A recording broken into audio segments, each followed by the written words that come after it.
Di, may sasabihin ako sa'yo. Ano yun? Magandang balita ba yan? Hindi eh. Hindi? Anong hindi? Negative kasi. Negative? Negative na naman saan? Nagpa-check up kasi ako. Ang result, negative. So, ibig sabihin, hindi ka pa rin buntis hanggang ngayon. Hindi pa rin. Ano ba yan? 15 years na tayong ganito. 15 years na lagi na lang tayong dalawa, hindi mo pa ako mabigyan ng anak? Ano bang problema?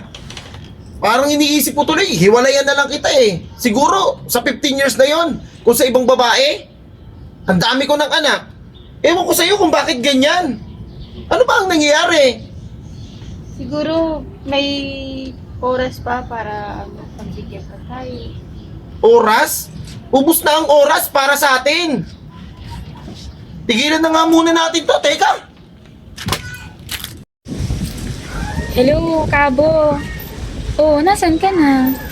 Di ba may usapan tayo? Oo, kanina pa ako naghihintay. Mga gano'n pa katagal. Iwan mo na kasi yan. Di naman kayo magkaanak niyan eh. Oo, kailan ba tayo magsasama? Lagi mo na lang akong pinatago. Pangako na magsasama na tayo pero ang tagal ko na naghihintay. Di hamak naman na mas maganda, mas sexy, hello, mas fresh ako dyan sa asawa mo. Ay, iwan mo na yan. Oo, sige, maghintay ako dito. Okay, bye. Love you.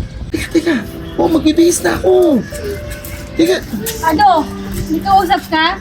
Sino yung kausap ko? Babae mo? Hindi yan ang solusyon sa problema natin. May iba pang solusyon. Solusyon?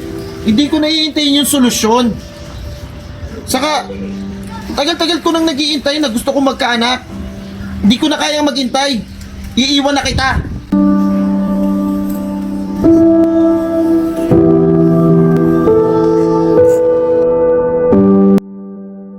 Pabili nga ako. Ay, Kabo. Kamusta ka na? Uy, di na.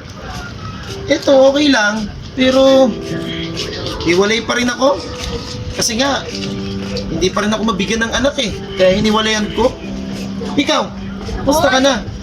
Simula nung iniwan mo ako, nakapag-asawa ko. Ikaw, gusto na ako naman na. Magpa-check up kami. Siguro, nasa yung problema. Kailangan mo paggamot ka.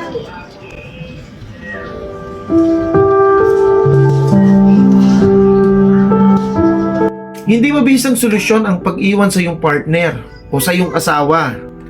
Hindi solusyon na gumawa ka ng kalukuhan para kumawala sa mga pagkakataong ganon. Tandaan, meron kayong sinumpaan na sa hirap at ginhawa kayo ay magsasama. At kung maaari, maghintay, baka hindi pa yun ang panahon. Kung nagustuhan nyo yung gantong video, comment down below. At baka kung sakali, mag-comment ka, i-share sa amin kung ano yung mga istorya na gusto nyong gawin namin.